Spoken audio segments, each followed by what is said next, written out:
నమస్తే. South central railway zone పరిధిలోని తెలంగాణ రాష్ట్రం భాగంలో డోర్నకల్ ఒక ప్రముఖమైనటువంటి రైల్వే జంక్షన్స్. ఈ రైల్వే జంక్షన్ అయినటువంటి డోర్నకల్ నుంచి భద్రాచలం రోడ్ వరకు అంటే కొత్తగూడెంగా పేరున్నటువంటి ఈ టౌన్ ఏదైతే ఉందో అక్కడ వరకు ఎగ్జిస్టింగ్ రైల్వే లైన్ ఇప్పుడు సింగిల్ లైన్‌గా ఉండడానికి సంబంధించిన లైన్‌ని డబ్లింగ్ చేయడానికని చెప్పి government of India, ministry of railways నిర్ణయం తీసుకోవడం జరిగింది. దానిలో భాగంగా ఈ ఒక ల్యాండ్ అక్విజిషన్ నోటిఫికేషన్ అనేటువంటి దాన్ని railway department south central railway zone అనేటువంటిది ఇష్యూ చేసింది. దానికి సంబంధించినటువంటి వివరాలు ఏ విధంగా ఉన్నాయనేది మనం ఇప్పుడు పరిశీలించేద్దాం. అయితే గత కొంతకాలం క్రితం మామూలుగా గెజిట్ లాగా పబ్లిష్ చేయబడిన పేపర్ నోటిఫికేషన్ అనేటువంటిది మాత్రం ఈరోజు అంటే 10 డిసెంబర్ 2024 నాడు పబ్లిష్ చేయబడింది. దీనికి సంబంధించిన వివరాలను ఇప్పుడు మనం పరిశీలించేద్దాం. వివరాల్లోకి వెళ్ళినట్లయితే ఈ నోటిఫికేషన్ అనేటువంటిది ఈరోజు అని చెప్పాను కదా! ఈ ఈరోజు మన తెలంగాణ న్యూస్ పేపర్ పేరు మన తెలంగాణ.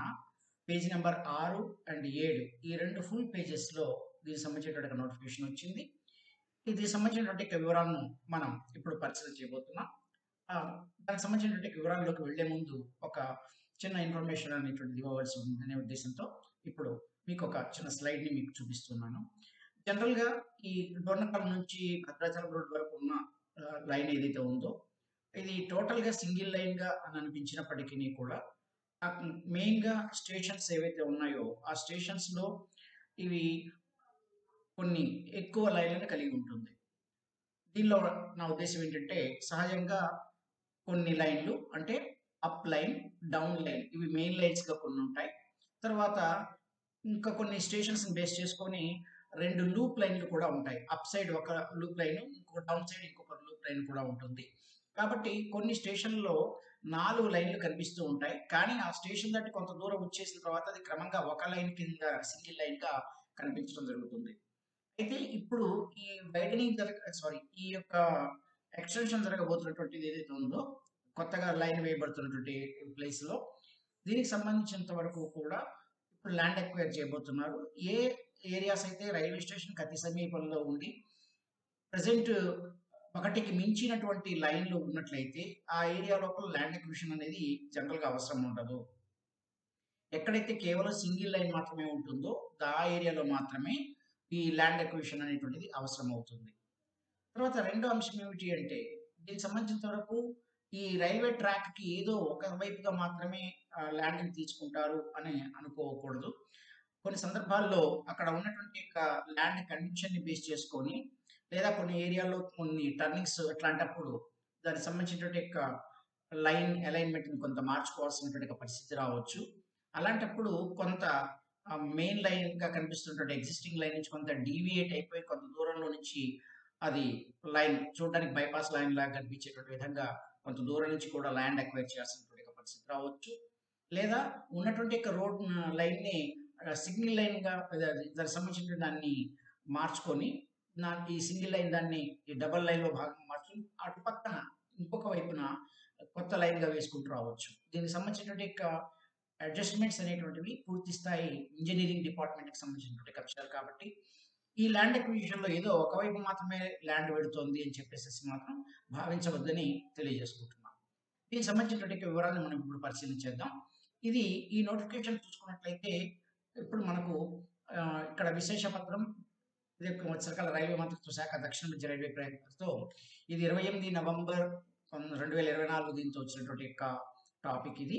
ఇది యాక్చువల్‌గా ఇది పెద్ద స్థాయి నోటిఫికేషన్ కాబట్టి ఈ నోటిఫికేషన్‌ని నేను బేస్ చేసి చూపించాల్సి వస్తుంది. దానివల్ల కొంత లెటర్స్ బ్లర్‌గా ఉన్నాయి. ఈ దీనికి సంబంధించిన దాన్ని నేను మీకోసమని ఇన్ఫర్మేషన్ ఇచ్చేందుకు ప్రయత్నం చేస్తాను. ఇది 5131 రైల్వే చట్టం 1949 ఇది 24/1989 లోని సెక్షన్ 20A లోని సబ్ సెక్షన్ 1 కింద ఈ ద్వారా సంక్రమించినటువంటి అధికారాలను వినియోగించుకుంటూ కేంద్ర ప్రభుత్వం తెలంగాణ రాష్ట్రంలోని డోర్నకల్ మరియు భద్రాచలం స్టేషన్ల మధ్యన అంటే భద్రాచలం స్టేషన్ల మధ్య అంటే భద్రాచలంకి స్టేషన్ లేదు అందరికీ తెలిసిన విషయమే. భద్రాచలం రోడ్ కనబడే కొత్తగూడెం ప్రదేశం. ఈ భద్రాచలం రోడ్ స్టేషన్ల మధ్యన railway line doubling special railway project కొరకు దిగువ షెడ్యూల్‌లో ఇవ్వబడిన సంక్షిప్త వివరణ గల భూమి ప్రజోపయోగార్థం కావాల్సినదని సంతృప్తి చెందిన తర్వాత సదరు భూమిని సేకరించాలనే ఉద్దేశాన్ని ఇందు మూలంగా ప్రకటిస్తోంది అంటూ తన యొక్క ఇన్ఫర్మేషన్ ని ఇవ్వడం జరిగింది. ఇది డబ్లింగ్ లైన్ కోసం అని చెప్పి తీసుకుంటున్నాం. ఇది డోర్నకల్ టు భద్రాచలం మధ్య జరిగేటువంటి భద్రాచలం రోడ్డు మధ్య జరిగే doubling line. Next second paragraph వచ్చేసరికల్లా పేర్కొన్న భూమిపై ప్రయోజనం గల ఏ వ్యక్తి అయినా అధికారిక గెజిట్ లో ఈ నోటిఫికేషన్ ప్రచురించబడిన తేదీ నుండి అంటే ఇవాటి నుండి 30 రోజుల లోపు ఇక్కడ ఇచ్చినటువంటి టైం 1 మంత్ ఇచ్చారు. సదరు చట్టంలోని సెక్షన్ 20T లోని సబ్సెక్షన్ 1 క్రింద తెలిపిన ఉద్దేశానికి సేకరణ మరియు సదరు భూమి వినియోగానికి అభ్యంతరాన్ని తెలుపవచ్చు. ఆల్రెడీ మనకు కొన్ని సర్వే నెంబర్లు అనేటువంటి మెన్షన్ చేశారు. ఇక్కడ గ్రామాలు సర్వే నెంబర్లు మెన్షన్ చేశారు కాబట్టి అలాగే దానికి సంబంధించినటువంటి ఎవరి భూమి సేకరించబోతున్నారు అనేటువంటి వ్యక్తులకు సంబంధించిన వివరాలు కూడా ఇచ్చారు. ఎంత ఏరియా, తర్వాత ఏమైనా దీనికి సంబంధించినటువంటి ప్రాపర్టీస్ ఉన్నాయా అనేటువంటిది వీళ్ళ లెక్కల్లో వీళ్ళ సర్వేలో ఉన్నటువంటి దీని ప్రకారంగా మెన్షన్ చేయడం జరిగింది రైల్వే డిపార్ట్మెంట్. సో వీళ్ళు తమ అభ్యంతరాన్ని తెలియజేయడానికి ఒక 1 మంత్ పాటు టైం ఇవ్వడం జరిగింది. అట్టి ప్రతి అభ్యంతరాన్ని సమర్థ ప్రాధికారి అనగా ప్రత్యేక ఉప కలెక్టర్ భూసేకరణ ఈపీటీ అండ్ రైల్వేలు వీటికి సంబంధించినటువంటి ఖమ్మం వారికి వ్రాతపూర్వకంగా దానికి గల కారణములు తెలియజేయవచ్చును. అంటే తమ భూమిని ఎందుకు ఈ సెకండ్ లైన్ కింద తీసుకోకూడదు అనేటువంటి అభ్యంతరాన్ని తెలియజేసేందుకు రిటర్న్ ఫార్మాట్ లో ఇవ్వడం జరిగింది. మరియు సమర్థ అధికారి అనగా ప్రత్యేక ఉప కలెక్టర్ భూసేకరణ ఐపీటీ రైల్వేలు ఖమ్మం వారు సదరు ఆక్షేపణదారుకు స్వయంగా కానీ లేదా న్యాయపరమైన ప్రాక్టీషనర్ ద్వారా కానీ విచారణకు అవకాశం ఇవ్వబడును. తమ భూమిని ఎందుకు తీసుకోకూడదు డైరెక్ట్ గా రిలేటెడ్ పర్సన్ చెప్పవచ్చు, లేదా తమ తరఫు నుంచి ఒక అడ్వకేట్ ని వారి ద్వారా కూడా ఈ తమ యొక్క ఆర్గ్యుమెంట్ ని వినిపించవచ్చు. మరియు అటువంటి అన్ని ఆక్షేపణలు విచారించిన తరువాత ఉన్నటువంటి అబ్జెక్షన్స్ అన్ని విన్న తర్వాత సదరు తర్వాత మరియు అట్టి తదుపరి విచారణ చేసిన తర్వాత సమర్థ అధికారి అవసరమని భావిస్తే ఉత్తర్వు ద్వారా సదరు ఆక్షేపణ అనుమతించవచ్చు లేదా నిరాకరించవచ్చు. ఇక్కడ హియరింగ్ అయిపోయిన తర్వాత దీనికి సంబంధించినటువంటి యొక్క ఆక్షేపణ లేదా అబ్జెక్షన్ ఏదైతే ఉందో అది రీజనబుల్ అనేటువంటి అనుకున్నట్టయితే ఆ అధికారి దానికి తగినటువంటి యొక్క ఎంక్వైరీ చేసేసి సరైనటువంటి నిర్ణయం తీసుకుంటారు. లేదా సరైనది కాదు అనుకున్నట్టయితే ఆ అబ్జెక్షన్ ని తోసిపుచ్చుతారు. అది దీనికి సంబంధించినటువంటి అంశం. చట్టంలోని సెక్షన్ 20D లోని సబ్సెక్షన్ 2 క్రింద సమర్థాధికారి ద్వారా చేయబడిన ఏ ఉత్తర్వు అయినా తుదిగా ఉంటుంది. ఇక్కడ ఇచ్చినటువంటి ఏదైతే ఉందో ఇది ఫైనల్ డెసిషన్ అనేటువంటిది ఈ తర్వాత ఇవ్వబడుతుంది అనేటువంటి అంశాన్ని వచ్చారు. ఇక భూమి ప్లాన్లు మరియు ఈ ప్రకటన ఉన్న భూముల వివరాలు పైన తెలిపిన సమర్థ అధికారి కార్యాలయంలో లభిస్తాయి. ఉన్నటువంటి యొక్క రైల్వే రిలేటెడ్ ఇక్కడ సబ్ కలెక్టర్ ఇది ఇక్కడ సంబంధించినటువంటి సబ్ కలెక్టర్ ఆఫీస్ లో ల్యాండ్ అక్విజిషన్ ఇవ్వబడినటువంటి దీనిలో ఈ వివరాలు దొరుకుతాయి అని చెప్పి మెన్షన్ చేయడం జరుగుతుంది. కాబట్టి ఆసక్తి కలిగినటువంటి వారు పరిశీలన చేసుకోవచ్చు అని ఇచ్చారు. ఇది షెడ్యూల్ లో చూసుకున్నట్టయితే ప్రయాణికుల సరుకు రవాణా కొరకు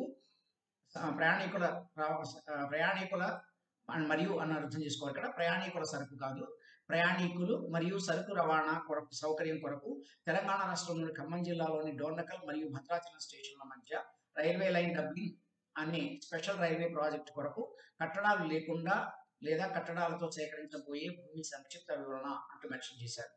అయితే ఇక్కడ మనకు ఒక చిన్న సందేహం రావచ్చు. ఈ ఖమ్మం జిల్లాలోని డోర్నకల్ ఏమిటి?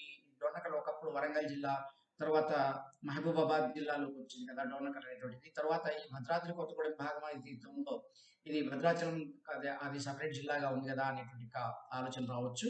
అయితే ఈ రకంగా మెన్షన్ చేయడానికి నాకు తెలిసినంత వరకు మనకు రెవెన్యూ జిల్లాలకు బాగా అలవాటు పడి ఉన్నాం. మనకు బాగా తెలిసిన రెవెన్యూ జిల్లాలు, రైల్వే జిల్లా సపరేట్ గా ఉంటుంది. అయితే అదే కాకుండా ఇంకొక విషయం ఏంటంటే ఇక్కడ ఖమ్మం జిల్లా మెన్షన్ చేయడంలో ఉన్నటువంటి యొక్క ఉద్దేశం కూడా ఏంటంటే ఈ నోటిఫికేషన్ ఏదైతే ఉందో ఇది కేవలం ఖమ్మం జిల్లా పరిధిలో రెవెన్యూ జిల్లా పరిధిలో ఉన్నటువంటి భాగాన్ని మాత్రమే ఇచ్చారు.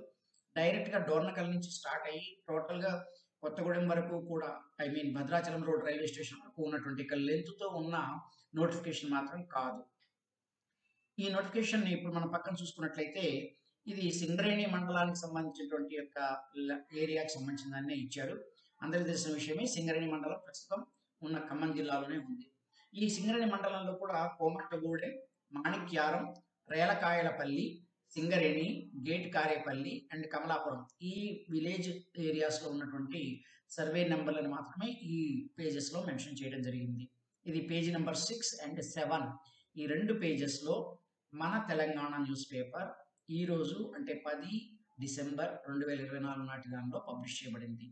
దీనికి సంబంధించినటువంటి యొక్క రూట్ మ్యాప్‌ను మనం పరిశీలించుకున్నట్లయితే ఇది ఈ బ్లూ కలర్ లైన్‌లో కనిపిస్తున్నటువంటిది ఇది ఎగ్జిస్టింగ్ రైల్వే లైన్. ఇప్పుడు ఇక్కడ ఉన్నటువంటి ఈ పోచారానికి కొద్దిగా సమీపంలో ఉన్నటువంటి ఈ భాగం లోపల మనకు ఈ గేట్ కారేపల్లి అనేటువంటి ఒక భాగం ఉంది. ఈ గేట్ కారేపల్లి, ఈ పోచారం ఈ భాగం అంతా కూడా మహబూబాబాద్ డిస్ట్రిక్ట్ జోన్‌లోకి వస్తుంది రెవెన్యూ పరంగా. ఇక్కడ ఉన్నటువంటి ఈ గేట్ కారేపల్లి నుంచి కారేపల్లి భాగం, ఇక్కడ ఉన్నటువంటి మాణిక్యారం, ఈ భాగంలో రేలకాయలపల్లి, ఇవన్నీ భాగం అంతా ఉంది. ఇక్కడ వరకు కూడా ఇక్కడి నుంచి ఇక్కడ వరకు ఉన్నటువంటి భాగం సంబంధించింది ఏదైతే ఉందో ఈ నోటిఫికేషన్ అనేటువంటిది ఇవ్వబడటం జరిగింది. ఈ మించినటువంటి భాగానికి నోటిఫికేషన్ ఇంకా రాలేదు. రాబోయే రోజుల్లో ఈ నోటిఫికేషన్ కూడా వచ్చేందుకు అవకాశం ఉంది.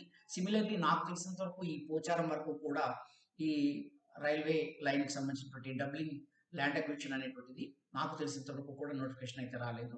మోస్ట్ ప్రాబబ్లీ ఈ నోటిఫికేషన్ కూడా త్వరలో వచ్చేందుకు అవకాశాలున్నాయి. ఇది రూట్ మ్యాప్‌కి సంబంధించింది. ఇప్పుడు మనం డైరెక్ట్‌గా నోటిఫికేషన్ చూసినట్లయితే ఇది పేజ్ నంబర్ 6 మన తెలంగాణలో ఉన్నటువంటి యొక్క నోటిఫికేషన్. ఇది టోటల్ పేజ్ నంబర్ 6 అంతా కూడా ఇక్కడ ఇవ్వడం జరిగింది. వీటన్నిటిని అబ్జర్వ్ చేస్తే ఇది సుమారుగా ఒక 3-400 సీరియల్ నంబర్లు వీటితో కూడుకున్నటువంటి మెంబర్స్ యొక్క నోటిఫికేషన్‌గా మనం భావించాల్సి వస్తుంది. ఇది పేజ్ నంబర్ 6లో ఉన్నటువంటి నోటిఫికేషన్ పూర్తిగా. తర్వాత ఇది పేజ్ నంబర్ 7లో ఉన్నటువంటి నోటిఫికేషన్. ఇది పూర్తి స్థాయిలో ఇచ్చినటువంటి 2 పెద్ద నోటిఫికేషన్స్‌గా మనం భావించాల్సి ఉంటుంది. దీని తర్వాత దీనికి సంబంధించినటువంటి పేపర్ మన తెలంగాణ అనేటువంటిది న్యూస్ పేపర్ హార్డ్ కాపీ దొరకనట్లయితే దానికి సంబంధించినటువంటి యూఆర్ఎల్ లింక్స్ నేను మీకు ఇప్పుడు డిస్ప్లే చేస్తున్నాను. ఈ యూఆర్ఎల్ లింక్స్ నుండి నేను మళ్ళీ డిస్క్రిప్షన్ బాక్స్ లోపల పేస్ట్ చేయడం జరుగుతుంది. వాటిని టచ్ చేయడం ద్వారా మేము డైరెక్ట్‌గా ఈ పేపర్‌కి యాక్సెస్ అయ్యేందుకు అవకాశం ఉంది.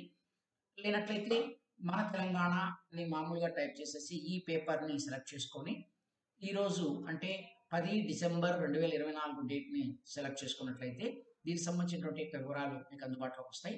పేజీ నంబర్ 6 మరియు పేజీ నంబర్ 7 ఈ రెండిట్లో ఈ ఇన్ఫర్మేషన్ ఉంది. సో, ఇది దీనికి సంబంధించినటువంటి ఇన్ఫర్మేషన్.